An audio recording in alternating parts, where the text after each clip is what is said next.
ये था हमारा 2016 का सेट ए का एक एक नंबर के पर्सन।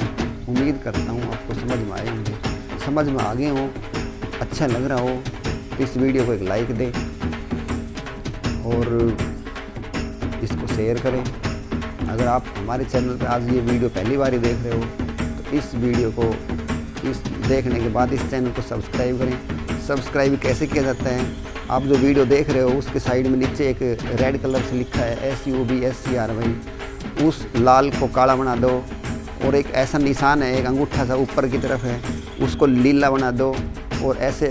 बस ये काम तुम्हारे हाथ में है, पढ़ाना मेरे हाथ में है। ये दो छोटे छोटे दो काम हैं, उसको लाल को काला बनाना और उस सफ़ेद को लीला बनाना, ये आपके हाथ में। उम्मीद करता हूँ मेरी ये बातें आपको समझ में आई होंगी। थैंक्स।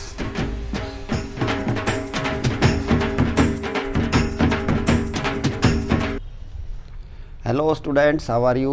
आज का हमारा जो काम है वो है सन 2016 हरियाणा बोर्ड फिजिक्स का पेपर सोल्व करेंगे, एक एक नंबर के पर्सन। और आज करेंगे हम सेट ए को सोल्व करेंगे। तो एक एक नंबर के पर्सन में हमारा पहला पर्सन आया है कि which of the following EMW has the smallest wavelength, कि स्मॉलेस्ट वेवलेंथ किस इलेक्ट्रोमैग्नेटिक वेव्स की होती है। ये चार ऑप्शन दे रखे हैं, इसका एक पे टिक का निशान लगाना है। तो अभी देखते हैं। उससे पहले मैंने एक की पॉइंट बताया हुआ है, की पॉइंट मैंने याद करवा रखा है, वो है radio Mirchi, I love you, x ray, gamma rays. ये 7 हमारी इलेक्ट्रोमैग्नेटिक वेव्स होती हैं। इनको मैंने इस ऑर्डर से लिखा है, ये ऑर्डर वाइज है। ये इंक्रीजिंग फ्रीक्वेंसी है, फ्रीक्वेंसी ऐसे बढ़ती हुई गई है। जब फ्रीक्वेंसी ऐसे बढ़ती हुई जाएगी तो वेवलेंथ ऐसे घटता हुआ आएगा, ये याद रखो। बस ये एक चाबी याद रखो, ये बड़ी चाबी है। Radio Mirchi, I love you, x ray, gamma ray, सबसे लास्ट में गामा रे होनी चाहिए। गामा रे की फ्रीक्वेंसी सबसे ज़्यादा होती है। तो अब देखो हमारा पर्सन क्या है, वो इसमें पूछता है कि स्मॉलेस्ट वेवलेंथ किसका होगा, सबसे छोटा वेवलेंथ किसका होगा। तो भाई देखो, सबसे छोटा वेवलेंथ किसका होगा, सबसे छोटा वेवलेंथ उसका होगा जिसकी फ्रीक्वेंसी सबसे ज़्यादा होगी, क्योंकि फ्रीक्वेंसी और वेवलेंथ एक दूसरे के रेसिप्रोकल होते हैं। तो जिसकी फ्रीक्वेंसी सबसे ज़्यादा है उसका वेवलेंथ क्या है, सबसे कम है। सबसे कम, सबसे कम मतलब इन सब 7 में से।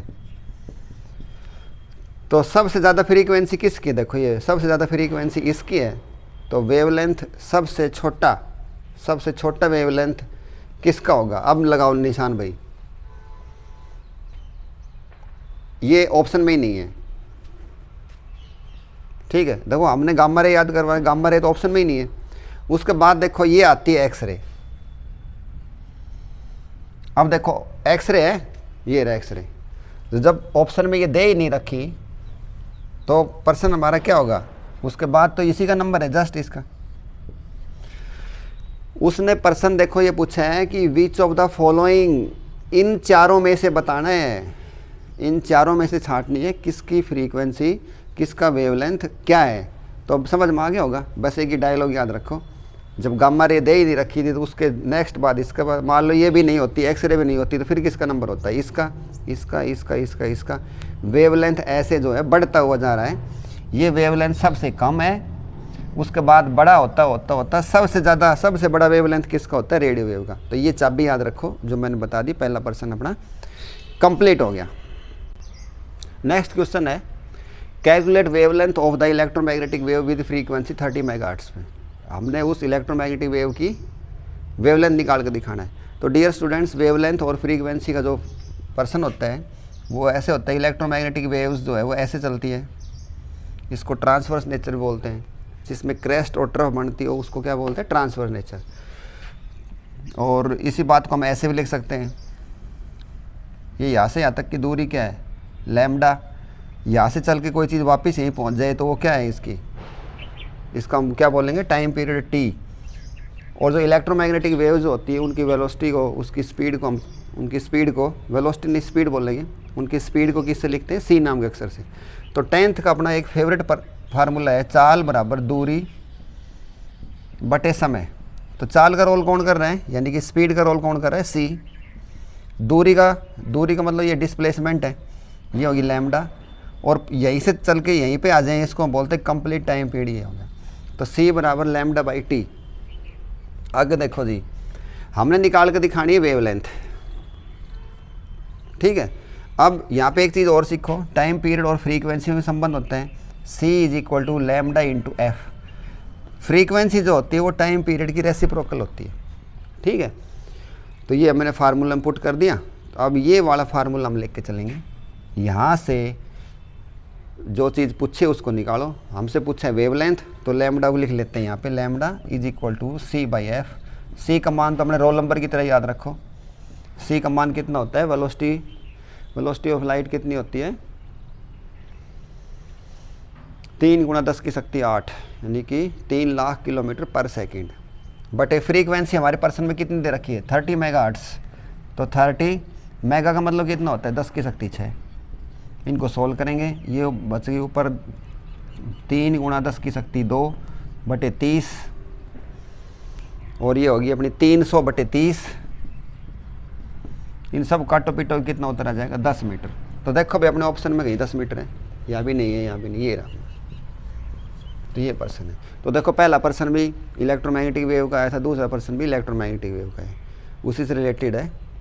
C = lambda × f। Clear. Next third person है, what is power of convex lens of focal length 50 centimetre. हमने पावर निकाल कर दिखानी है, क्या होगा।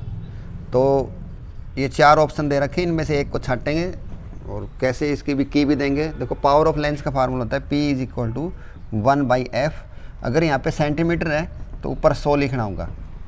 जैसे यहाँ पे फोकल लेंथ किस में दे रखी है, सेंटीमीटर में दे रखी है, तो हमें 100 करना पड़ेगा। अगर ये मीटर में होती तो हमें ऊपर 100 नहीं करना होता। इसी फार्मूले को मैं ऐसे भी लिख सकता हूँ, 1/f। अगर मीटर है तो ऊपर 100 नहीं करना है।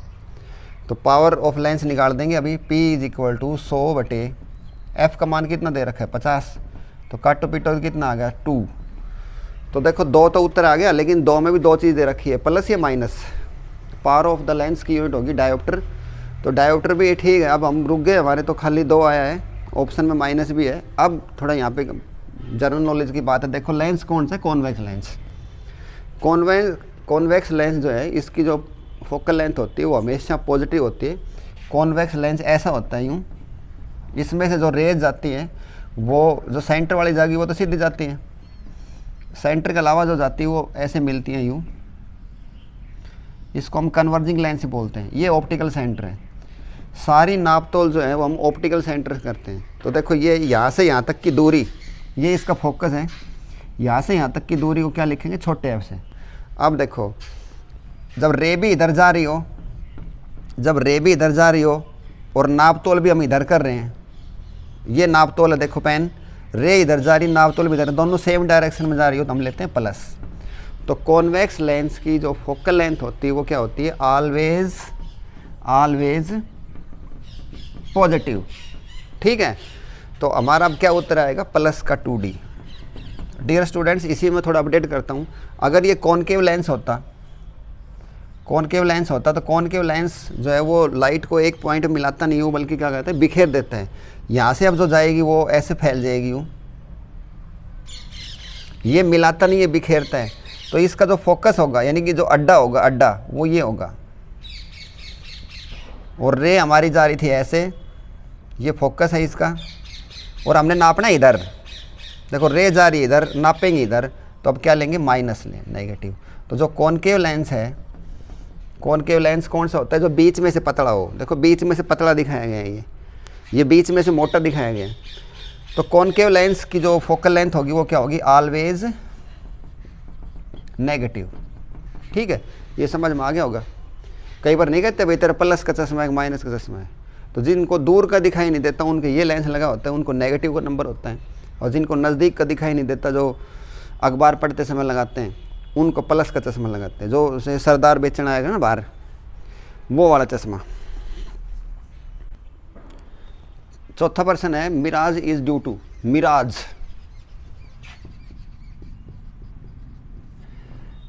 का मतलब होता है कि जैसे हमें कोई चीज़ होगी नहीं लेकिन दिखाई देती है। जैसे गर्मी के दिनों में अंदर हमें जो सड़क के ऊपर है, ऐसा लगता है, गाड़ी में जा रहे हो तो हमें ऐसा लगता है कि जैसे आगे कोई बारिश हुई है, हमको थोड़ी चमकती हुई दिखाई देती है। इसी तरह रेगिस्तान के अंदर जो रेत होता है, जब उसके ऊपर सूरज की लाइट गिरती है तो वहाँ पे ऐसा लगता है कि जैसे पानी होगा, और पानी वहाँ पे होता नहीं है। तो इसको मिराज बोलते हैं, इसको मृग तृष्णा भी बोलते हैं। कि वो हिरण जो है वो बेचारा दौड़ के जाएगा, मुझे शायद आगे पानी मिल रहा है, वहाँ पे जाएगा, वहाँ पे पानी ख़त्म होगा। जैसे हमें सड़क के ऊपर पानी दिखाई नहीं देता है, पानी दिखाई तो देता है लेकिन मिलता नहीं है। इसी तरह ही हिरण भी जब रेगिस्तान के अंदर दौड़ते हैं तो वो उसको दिखता है कि आगे पानी है, लेकिन उसको पानी मिलता नहीं है। वो ऐसे दौड़ता रहता है दोपहर के अंदर, और वो बेचारा अपने प्राण त्याग देता है पानी की तलाश में। ठीक है, इसको बोलते हैं मिराज। मिराज का दूसरा नाम है मृग तृष्णा, यानी कि जो वो हिरण है वो प्यासा ही मर जाता है दौड़ दौड़ के ही, तो बहुत ही डेंजरस मौत होती होगी।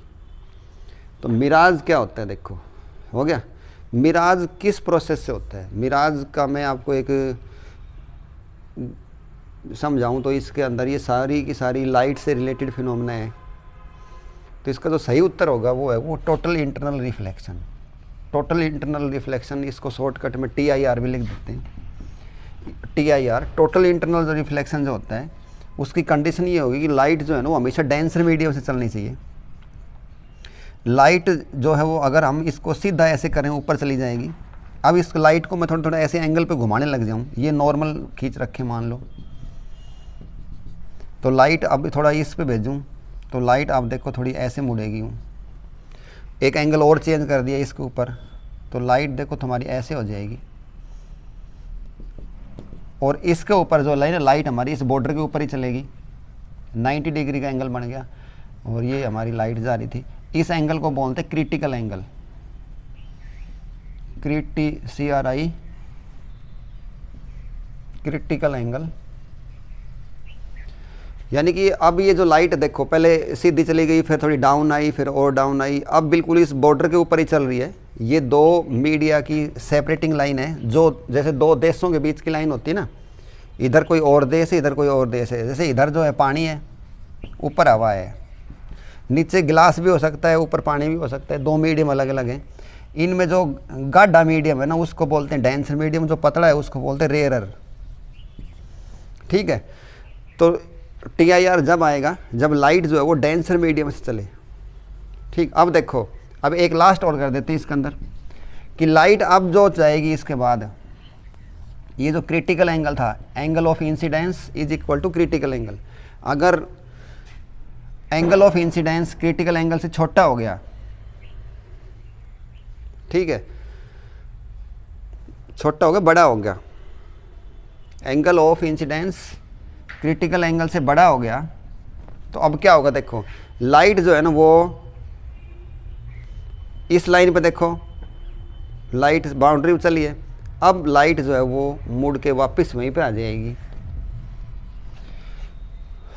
यानी कि लाइट पानी से चली और पानी में ही आ गई। इसको हम बोलते हैं टोटल इंटरनल रिफ्लेक्शन। टोटल समझ गए, सारी की सारी लाइट, इंटरनल आंतरिक, और रिफ्लेक्शन लाइट का वापस उसी मीडियम में आ जाना, इसको हम बोलते हैं TIR। तो जो मिराज जो है ना वो इसी तरह से दिखाई देती है। मैं एक आपको थोड़ी इमेज भी दिखाता हूँ। मैंने आपके लिए इसी काम के लिए एक तस्वीर जो है वो संभाल के रखी हुई है, ये दिखाता हूँ। ये देखो, शायद इसमें कुछ समझ में आ जाएगा थोड़ा सा। देखो ये जो है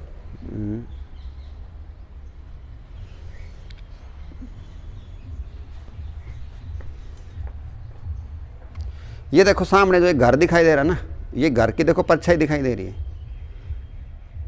और ये जो है ना, ये तो वास्तव में असली में है, लेकिन जब हमें ये जो ऊपर वाला जो सफ़ेद कमरा है ये नकली में दिखे तो भाई, तो उसको हम बोलते हैं टोटल इंटरनल रिफ्लेक्शन और मिराज। समझ में आ गई मिराज? तो ये था हमारी भोली भाली मिराज।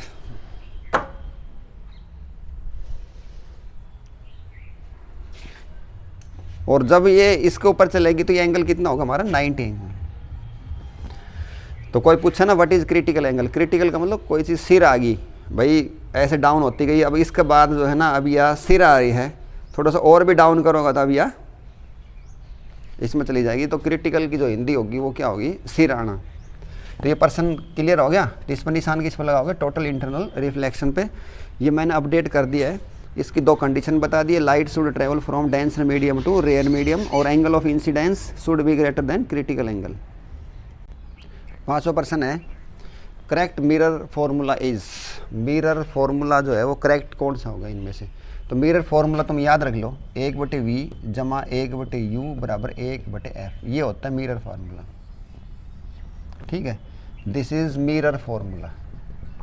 जो 4 ऑप्शन दे रखे हैं उनमें ए वाला ऐसा है, उस पर हम निशान लगा देंगे, ये तो ए वाला हमारा उत्तर होगा। इसमें u v f क्या है आपको पता ही है कि u का मतलब ऑब्जेक्ट की डिस्टेंस, मिरर से ये मिरर होगा, देखो मिरर के अंदर पीछे वाला हिस्सा ना पॉलिश करेंगे। ये कौन सा मिरर है? ये है कॉनकेव मिरर। कॉनकेव, केव का मतलब होता है गुफा। तो अपना हाथ ना ऐसे कर लूँ, देखो गुफा सी बन गई ना, ये गुफा सी बन गई। और मेरी जो स्किन है ये वाली हिस्सा, ये जो स्किन है इसकी जो ये वाली स्किन है ना, ये पॉलिश वाला हिस्सा है। तो जो मिरर इस टाइप का हो, देखो गुफा सी बन गई। ये तो वैसे तो शेष नाग दिखाई दे रहे हैं, इस टाइप समझ जाओ। तो कॉनकेव मिरर है। यहाँ पे मान लो ऑब्जेक्ट हो, तो इस यहाँ पे ऑप्टिकल सेंटर नहीं होता है, लेंस के अंदर ऑप्टिकल सेंटर होते हैं। यहाँ पे क्या होता है? पोल। पोल से ये दूरी, ऑब्जेक्ट की दूरी को लिखेंगे u, और मान लो इसकी इमेज बन गई यहाँ पे, तो इमेज की दूरी को क्या लिखेंगे? v। तो ये यहाँ पे क्या है? v, ये क्या है? u। समझ में आ गई? और मान लो इसका फोकस है, यहाँ पे मान लो फोकस है, तो यहाँ से यहाँ तक की दूरी को क्या लिखेंगे? f। तो मैं ये 3 कैरेक्टर समझाए, u v f क्या होते हैं। u is the object distance, ये अपने हरियाणा बोर्ड का बहुत फेवरेट पर्सन है, आपको हर साल भी मिलेगा, देखना। वो पूछेगा कि इसके अंदर u का मीनिंग क्या है, तो 4 चीज़ लिख देगा, object distance, image distance, focal length, none of them. तो u का मतलब u का मतलब आप, यानी कि आपका मतलब ऑब्जेक्ट। ऑब्जेक्ट की जो डिस्टेंस होगी वो u से लिखेंगे। जैसे मान लो मैं ड्रेसिंग टेबल के सामने खड़ा हूँ, तो ड्रेसिंग टेबल तो शीशा हो गया, और मैं क्या हूँ? u। और मेरी इमेज आपको नहीं, मेरे को ही मेरे शीशे में दिखाई दे रही है, तो वो क्या होगी? v। मेरे ख्याल से समझ में आ गई। तो इसमें प्लस होगा। और डियर स्टूडेंट्स, यहाँ पे थोड़ा और अपडेट करता हूँ। यहाँ पे अगर पूछ ले लेंस फार्मूला क्या होगा, लेंस फार्मूले के अंदर यहाँ माइनस करना होता है, 1/v माइनस 1/u बराबर 1/f। तो मिरर फार्मूला, लेंस फार्मूला बिल्कुल एक जैसी है, इसका अंदर प्लस होता है, इसका अंदर माइनस होता है, ये याद रखना। ठीक है, u v f वही कैरेक्टर हैं जो मैंने बता दिए थे, और f का मतलब फोकल लेंथ हो ही गई। फोकल लेंथ भी दूरी है, और फोकस क्या होता है? फोकस जो है वो एक पॉइंट है। फोकस क्या है? एक पॉइंट है। और छोटा f क्या है? दूरी है, डिस्टेंस। आपने अगर मेरी पूरा कोर्स किया होगा तो उसके अंदर मैंने अपडेट कर रखा है ये फोकल लेंथ क्या होती है। फोकस का मतलब अड्डा होता है, फोकल लेंथ दूरी होती है। तो ये पर्सन हो गया क्लियर। उसके बाद नेक्स्ट देखो, for which of the following stopping potential is minimum. ये अपनी 7वीं यूनिट का पर्सन है, फोटो इलेक्ट्रिक इफेक्ट से संबंधित, कि इनके अंदर से कौन सी का स्टॉपिंग पोटेंशियल मिनिमम होगा। तो भाई ये पर्सन जो है ना, इसके अंदर याद रखो कि जो स्टॉपिंग पोटेंशियल होता है, जो उस इंस्ट्रूमेंट, जो वो फोटो इलेक्ट्रिक इफेक्ट का एक डायग्राम नहीं बनाया था, उसके अंदर हमने एक बैटरी लगाई थी, उस बैटरी के तार को हम उल्टा सुलटे करते थे, कॉम्यूटेटर भी था, एक कैची भी दिखाई थी। चलो ना भी देखी हो, अब देख लो। स्टॉपिंग पोटेंशियल जो होती है ना, वो डायरेक्टली प्रोपोर्शनल होती है फ्रीक्वेंसी के। सीधी सी एक बात याद रखो, स्टॉपिंग पोटेंशियल ये है कि जो इस मेटल के अंदर से जो इलेक्ट्रॉन बाहर निकल रहे हैं, और इसको हम नेगेटिव पोटेंशियल दे दें, भाई नेगेटिव देंगे इसको, बैटरी के नेगेटिव के साथ जोड़ दिया तो ये नेगेटिव होगी। इसको कितना नेगेटिव बनाएं, अपने हाथ में होती है, कितना नेगेटिव बनाएं कि ये इलेक्ट्रॉन सारा का सारा वापस फिर बिल में घुस जाएं। बिल में घुस जाएं मतलब इस मेटल में से निकले ही ना, तो उस पोटेंशियल को क्या बोलते हैं? Stopping potential. तो स्टॉप हो गया ना, देखो ये, तो ये जो है स्टॉपिंग पोटेंशियल हो गया फ्रीक्वेंसी। अब देखो 4 ऑप्शन है, रेड, ब्लू, येलो, वायलेट। अब हमने ये बेरा होना चाहिए कि किसकी फ्रीक्वेंसी सबसे ज़्यादा कम ज़्यादा है। तो फ्रीक्वेंसी कम ज़्यादा का हिसाब से देखो ऑर्डर लिख रखा है मैंने, VIB GYOR। डियर स्टूडेंट्स, ये है हमारा कलर स्पेक्ट्रम, और वो radio Mirchi I love you जो पहला पर्सन करवाया था वो था इलेक्ट्रोमैग्नेटिक स्पेक्ट्रम। उसी के अंदर एक भाग होता है विजिबल लाइट का। तो जो विजिबल लाइट का जो भाग होता है ना, वो उसके भी 7 भाग हैं।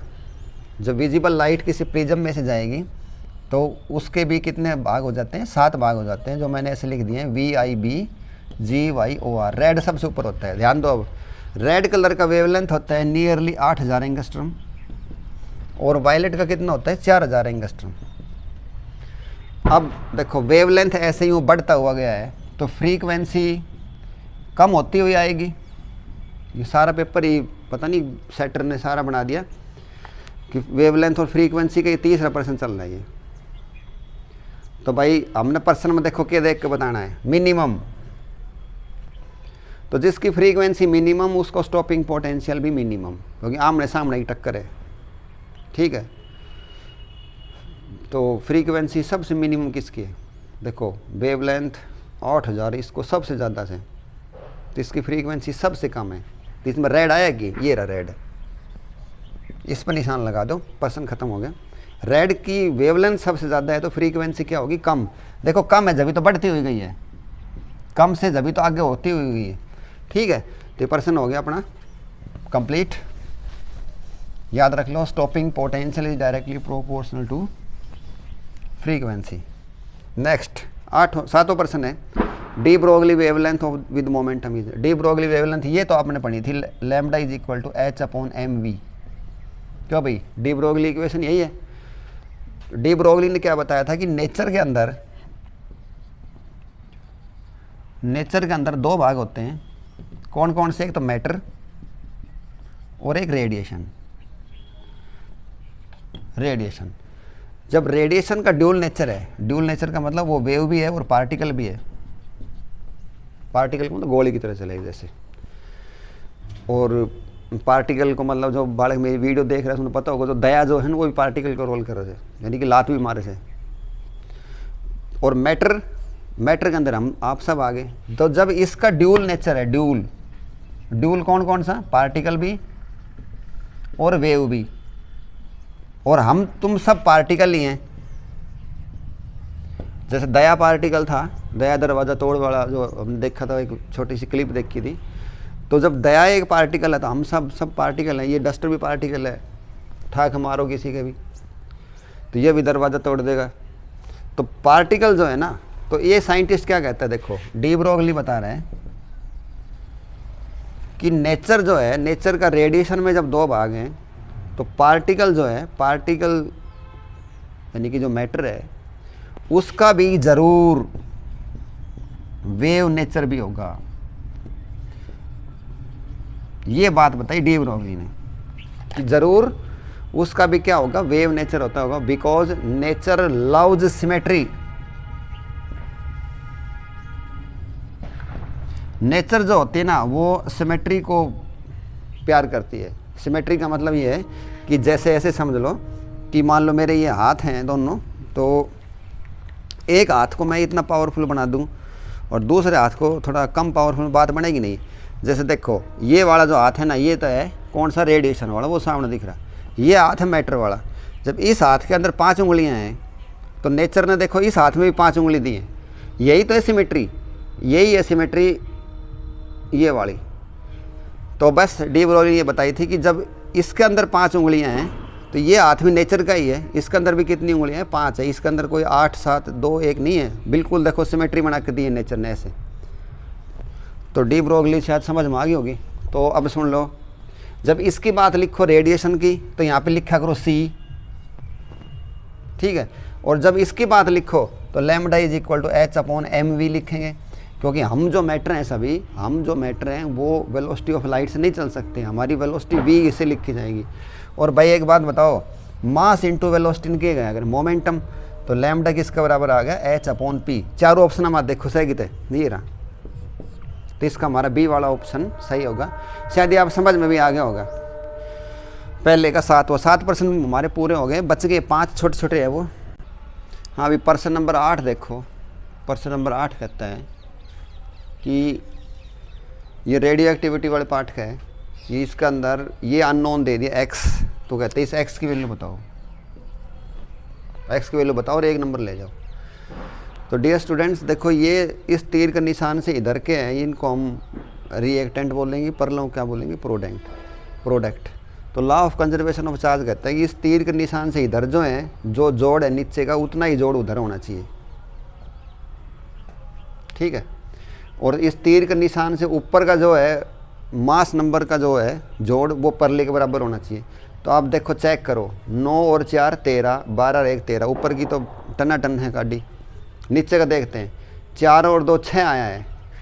तो अब देखो खुद देखो, या तो कोई पहली दूसरी का बालक भी कर देगा। जब ये 0 है तो यहाँ पे क्या आना चाहिए 6, तो 6 देखो कि इसका ये रहा। और आपको ये भी पता है 6 से 12 ही हो गया। अगर तो ऐसा जितना भी सवाल होगा कर लोगे, बस खाली law of conservation of charge से करेंगे। इसके अंदर तो हमने टिक का निशान लगाना था, लेकिन मैं आपको चाबी दे देता हूँ ताकि आप कभी ज़िंदगी में ना भूलें इनको, कि इस तीर के निशान से इधर का सम ऑफ चार्जेस और फिर इस तीर से उधर का सम ऑफ चार्ज बराबर होना चाहिए, ठीक है। समझ में आ गई बात। तो इधर का कितना है 4 और 2 6, और उधर कौन कौन है x जमा 0, तो x का मान कितना आ गया 6।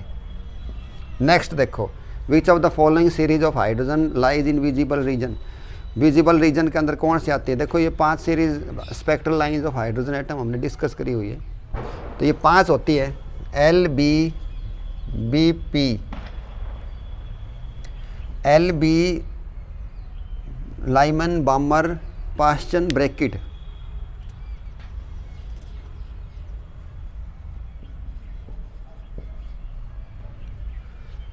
ये होगी LB,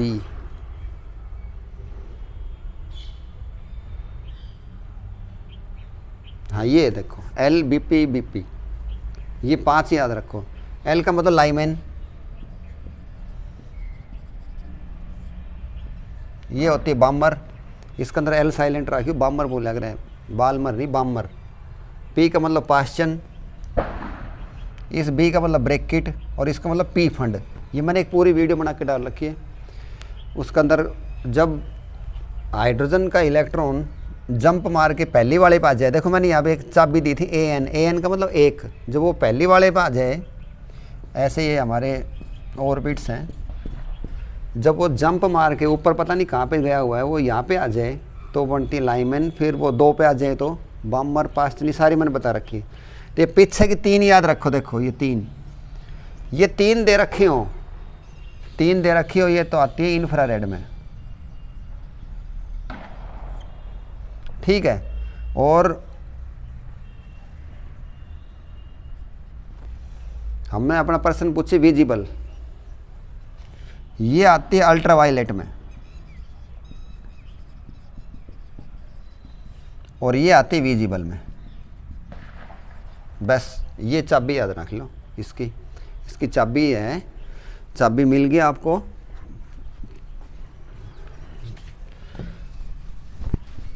ये चाबी ले लो भाई, ये लो, ये चाबी गई। कौन कौन सी 5 थी? लाइमन, बाल्मर, L नहीं बोलना, बामर, शॉर्टकट क्या था LBP, फिर B और फिर P, ये याद रखो, सीरीज वाइज है ये। बामन, इस P से क्या बनेगा पास्चन, इस B से क्या बनेगी ब्रैकेट, और इससे क्या बनेगी P फंड, ठीक। ये तीनों की तीनों जो सीरीज होंगी वो कौन से रीजन में जाके बनेंगी? कौन सा रीजन का मतलब जो अल्ट्रावायलेट का बनता है ना, जैसे अपने VI BGI हो, जैसे इंद्रधनुष में 7 रंग बनते हैं, ऐसे अल्ट्रावायलेट के भी कुछ ना कुछ बनता है, लेकिन वो दिखाई नहीं देते हैं।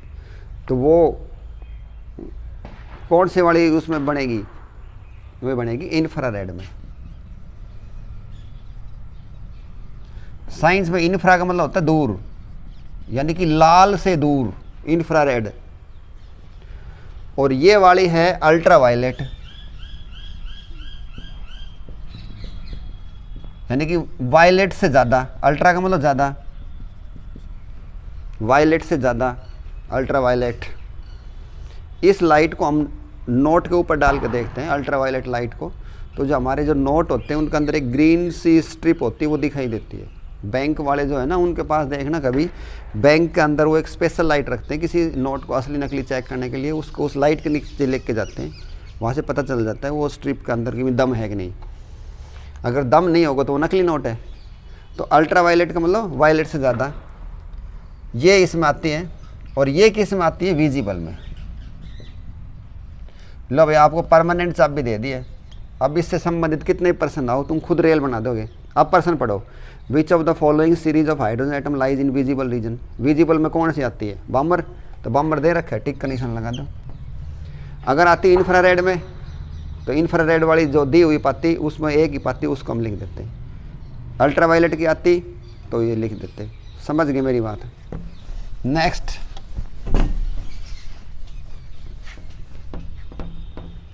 नेक्स्ट प्रश्न है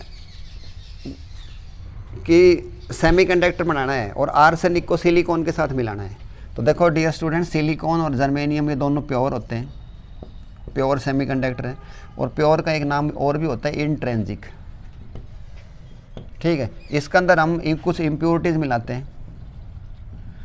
इम्प्योरिटीज़ का मतलब ये नहीं कि ठाकर रेत घेर दी है या कोई और चीज़ घेर दी। इम्प्योरिटीज़ भी हम ग्रुप 13 और ग्रुप 15 से मिलाते हैं, ग्रुप 13 और ग्रुप 15 से।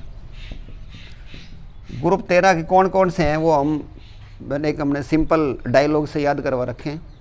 ग्रुप 15 के तो होते हैं नेपाल, पाकिस्तान, ऑस्ट्रेलिया, सब भिखारी। तो एन का मतलब nitrogen, phosphorus, arsenic, SB antimony, SB क्या होते हैं एंटीमनी, और बीआई से क्या होती है बिस्मिथ। ये सब आते हैं ग्रुप 5 में। जब अगर ये मिल गए इनके अंदर तो बनेगा एन टाइप। क्यों? क्योंकि इनमें तो 4 होते हैं, 4 इलेक्ट्रॉन होते हैं, और इनमें कितने होते हैं 5। जब इस वाले को मिला होगा तो एक एक्स्ट्रा फ्री गिफ्ट जो आएगा वो इलेक्ट्रॉन, उस इलेक्ट्रॉन पे कैसा चार्ज होता है नेगेटिव, तो वो एन टाइप बन जाएगा। और ग्रुप 13 के थे, ग्रुप 13 में थे भाई बैंगन, आलू, गाजर, इन थैला, ठीक है। बैंगन, आलू, गाजर, इन थैला, ये कुछ वैसे याद करने के लिए है कि हम जब सब्जी लेने के लिए जाते हैं अपनी सब्जी को थैले में डालते हैं। और गवर्नमेंट ने वैसे भी कह रखी है कि भाई पॉलीथीन को यूज़ मत करो, अपने घर से थैला लेके जाओ। तो हमारा जो थैला है, इन थैला, थैले में क्या क्या चीज़ है, बैंगन, आलू, गाजर। इनका नाम बताने की ज़रूरत है कि याद हो गया, बोरोन, एल्युमिनियम, गैल्मियम, इंडियम, थैलियम। भाई इनके अंदर होते 3, और जब यहाँ पे मिला होगा तो एक कमी रह जाएगी, एक ओछा रह जाएगा। तो ओछा रह जाएगी मतलब एक खाली जगह रहेगी, क्योंकि इनके अंदर 4 होते हैं। और जब यहाँ पे एक ये वाला डाल दोगे तो एक खाली रह जाएगी सीट। खाली सीट, वैकेंट सीट को हम बोलते हैं होल। और होल एक इमेजनरी कॉन्सेप्ट होता है, इसके ऊपर क्या चार्ज होता है पॉजिटिव। और पॉजिटिव चार्ज हो जाता है फिर वो क्या बनेगा, पी टाइप। ये पूरी चाबी ले ली आपने। अब देखो वो कहता है आर्सेनिक को सिलिकॉन में मिला रहे हैं, तो आर्सेनिक देखो ना कौन सी जात में है, ये रहा। कितना ही पर्सन बना लो, कितना ही कोड हो, इसको इसमें मिला रहे हैं, उसको इसमें मिला रहे हैं, मैं पूरी चाबी बना के दे दी। आर्सेनिक को सिलिकॉन के साथ मिलाए जा रहे हैं, आर्सेनिक को सिलिकॉन की बजाय जर्मेनियम के साथ मिलाया जा सकता है। तो भाई बात सुन लो, जब आर्सेनिक न्यू देखो कौन सा में, ग्रुप 15 में, ग्रुप 15 वाला मिलाओगे तो क्या बनती है, एन टाइप। तो एन टाइप का ऑप्शन में है, ये रहा पहला ही है n type, p type, both. Both कभी नहीं बनेंगे, और नन तो है ही नहीं। तो हमारा सही उत्तर कौन सा आ गया, ये ना। तो हमारे 10 प्रश्न कंप्लीट हो गए हैं। ये देखो भाई 11वां प्रश्न, radio waves are reflected from which layer of the atmosphere. Atmosphere का मतलब हमारी धरती के चारों तरफ एक हवा का लिफाफा है, उस हवा के लिफाफे को क्या बोलते हैं, एटमोसफियर। तो उसके भी डियर स्टूडेंट्स कई लेयर्स होती हैं। ये लेयर हैं मीजोस्फियर, आइनोस्फियर, ट्रोपोस्फियर, स्ट्रेटोस्फियर। तो जो रेडियो वेव होती हैं, जो हमारे ट्रांसमिशन कम्युनिकेशन के अंदर काम आती है, वो आइनोस्फियर से रिफ्लेक्ट होती है, आइनोस्फियर से, ठीक है। आइनोस्फीयर से रिफ्लेक्ट होती है। मैं एक हल्का सा इसको आपको दिखाता हूँ। ये मान लो हमारी अर्थ है, ये कोई एंटीना है जिसकी जहाँ से वो रिफ्लेक्ट होंगी। तो धरती के ऊपर एक ऊपर जो सबसे ऊपर एक आइनोस्फीयर है। जैसे ऐसे देखो कि मान लो मेरे पास एक बॉल है, उसको मैं फेंकना चाहता हूँ, तो उसको मैं 3 तरीके से फेंक सकता हूँ। एक तो मैं फर्श पे फेंक दूँ ऐसे ही हूँ, एक दूसरा मैं डायरेक्ट थ्रो करूं कि कोई मेरा जो साथी उसको पकड़ ले, और तीसरा है कि उसको मैं पहले छत पे फेंकूं और छत के साथ वो टप्पो खा के नीचे आवे। टप्पो मतलब टकरा के वापस नीचे आए तो वो और भी दूर जाएगी। तो ऐसे वेव्स को 3 तरीके से फेंका जाता है। इसी तरह इनके नाम होते हैं ground waves, sky wave, space wave. तो ये वाली जो है ना, ये आइनोस्फीयर है, इससे टकरा के वापस आ जाती हैं जैसे बताइए ना, छत के बॉल टकराए यूँ और फिर वापस जाए तो और भी दूर तक जाएगी, तो वो आइनोस्फीयर ही उनको रिफ्लेक्ट करता है। ठीक है, आइनोस्फीयर रिफ्लेक्ट करता है, क्यों आइनोस्फीयर सबसे ऊपर होता है। ये पर्सन कंप्लीट हो गया। नेक्स्ट है the transmission of TV tower. ये वही पर्सन यहीं से कर देता हूँ।